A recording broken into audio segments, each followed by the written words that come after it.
স্বাগতম জনাইছোঁ আজিৰ এই ভিডিঅ'টোলৈ মই আবু বক্কৰ সিদ্দিক। আজি আমি পঢ়িম ক্লাছ 9ৰ লেসন যেটো অধ্যায় 6 কলা। আজি আমি এই পাঠটিৰ প্ৰশ্নাৱলীৰ পেজ নম্বৰ 69ৰ আৰু প্ৰশ্নাৱলীৰ যিমানখিনি সকলো কোৱেশ্চন আনসাৰ আছে এইবিলাক কৰাৰ লগতে পাঠৰ ভিতৰুৱা এমসিকিউ কেইটা আলোচনা কৰিম। সো বলা ভিডিঅ'টো আমি আৰম্ভ কৰোঁ।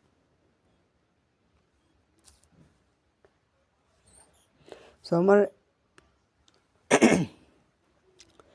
প্ৰশ্নাৱলীৰ 1 নম্বৰ কোৱেশ্চনটো দি আছে যে কলা কি।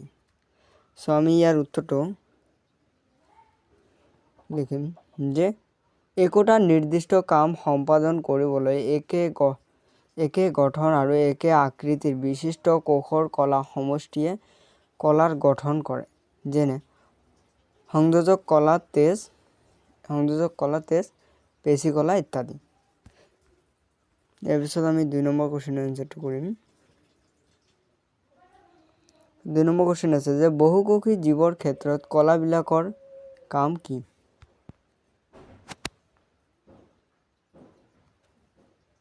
সো আমি ইয়াৰ উত্তৰখিনি কৰিম যে যেতিয়া একোটা নিৰ্দিষ্ট কাৰ্য সম্পাদন কৰিবলৈ একে গঠন আৰু একে আকৃতিৰ কোষ একগোট হয় তেতিয়া তাকে কলা বোলে। ইয়াৰ পিছত আমাৰ পেজ নম্বৰ আছে, নেক্সট প্ৰশ্নাৱলী আছে পেজ নম্বৰ 74ত। আৰু ইয়াৰ আমাৰ 1 নম্বৰ কোৱেশ্চন আছে যে বিভিন্ন প্ৰকাৰৰ সৰল কলাৰ নাম লিখা। সো আমি ইয়াৰ উত্তৰখিনি লিখিম যে উদ্ভিদত পোৱা সৰল কলা সমূহত 3টা ভাগত ভাগ কৰিব পাৰি। এই 3টা প্ৰকাৰৰ কলা হল, দি দিছো। 1 নম্বৰ আছে যে পেৰেনকাইমা, পত্ৰৰন্ধ্ৰ থাকিলে, কলেনকাইমা, জলজ উদ্ভিদৰ ক্ষেত্ৰত।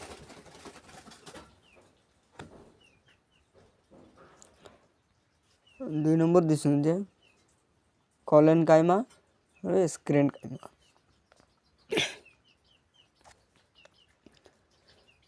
ইয়াৰ পিছত আমাৰ 2 নম্বৰ কোৱেশ্চনটো আছে যে অস্থভাজক কলা কত পোৱা যায়। সো আমি ইয়াৰ উত্তৰখিনি লিখিম যে অগ্ৰস্থ ভাজক কলা উদ্ভিদৰ কাণ্ড আৰু শিপাৰ একেবাৰে অগ্ৰ অংশৰ পোৱা যায়।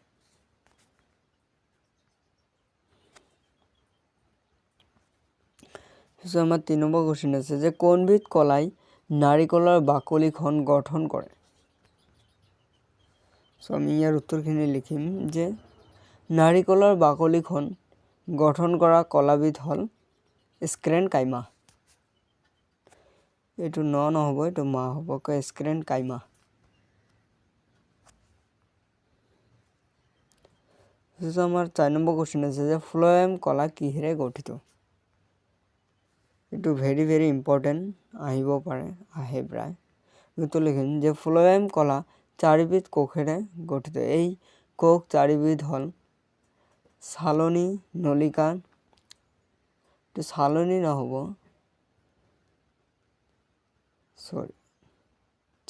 নলিকা, সংগীকোষ, ফ্লোয়েম আৰু ফ্লোয়েম পেৰেনকাইমা। এইকেইটা কোষেৰে গঠিত। এইটো ইম্পৰ্টেণ্ট কোৱেশ্চন। সো আমাৰ নেক্সট প্ৰশ্নাৱলী পেজ নম্বৰ 78ত দি আছে আৰু ইয়াৰ 1 নম্বৰ কোৱেশ্চন আছে যে প্ৰাণী দেহৰ চলাচলৰ লগত জড়িত কলাসমূহ কি কি। সো আমি ইয়াৰ উত্তৰখিনি লিখিম যে প্ৰাণী দেহৰ চলাচলৰ লগত জড়িত থকা কলাসমূহ হল পেশী কলা। পেশী কলাসমূহ কিছুমান দীঘলীয়া কোষেৰে গঠিত। এইবোৰ পেশী তত্ত্ব বুলি কোৱা হয়। পেশী কলাসমূহে আমাৰ দেহত অংগ পৰিচালনাত সহায় কৰে। এই কলাবোৰত বহুত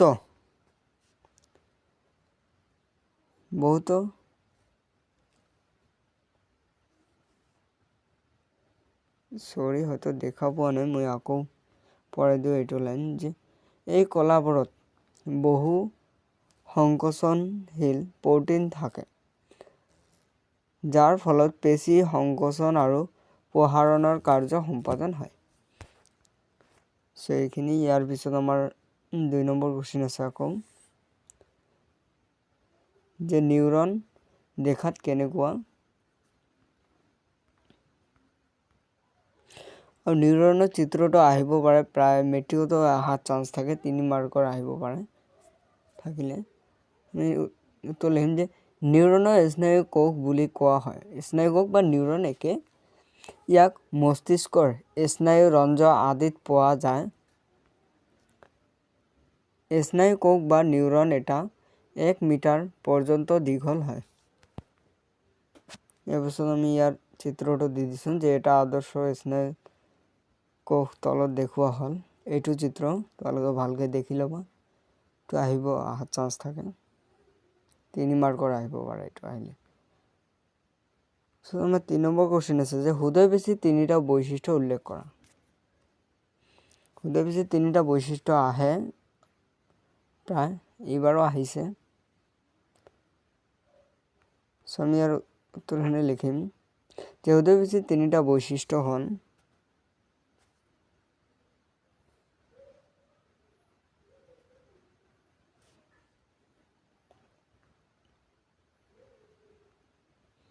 এক নম্বৰ দিছোঁ যে হৃদয় পেশী অনবৰতে সংকোচন আৰু প্ৰসাৰণ হ'ব পৰা ক্ষমতা আছে। ইয়াৰ তন্তুবোৰ শাখা বিশিষ্ট।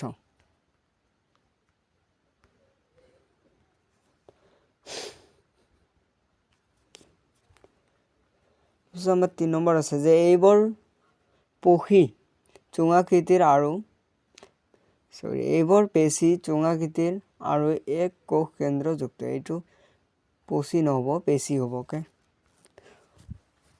টাইপিং কৰোঁতে স্পেলিং ভুল হয়।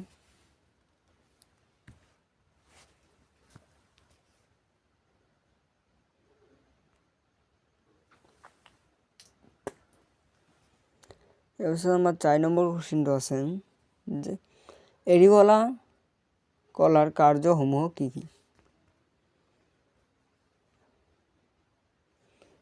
সো আমি ইয়াৰ উত্তৰখিনি লিখিম যে এৰিওলা কলাৰ কাম হৈছে আভ্যন্তৰীণ অংশবোৰক সুৰক্ষা প্ৰদান কৰা আৰু কলাৰ ক্ষতি অংশ মেৰামতি কৰা। এইবিধ কলা ছাল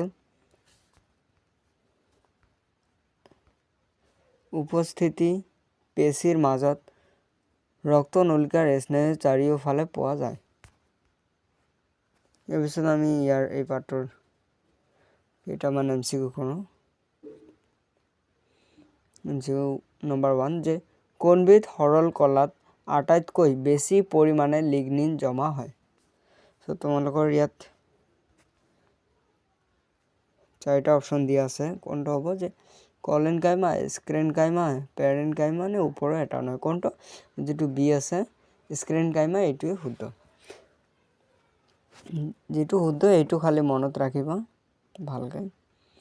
2 নম্বৰ আছে যে টেণ্ডন পেশী কিহৰ মাজত থকা সংযোজী কলা।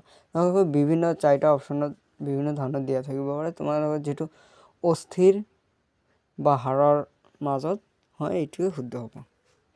খালি শুদ্ধ এনচাৰটো মনত ৰাখিব লাগে, বাকীবিলাক নে ভুল শুদ্ধটো জানিলে। 3 নম্বৰ MCQটো দিছোঁ যে দুডাল হাড়ৰ মাজত সংলগ্নি কলা কি বোলা হয়। বিভিন্ন দিয়া থাকিব পাৰে যে লিগনিন বহুত ধৰণৰ পেৰেনকাইমা যিকোনো দিয়া থাকিব পাৰে। তোমালোকৰ যিটো লিগামেণ্ট এইটো শুদ্ধ হ'ব।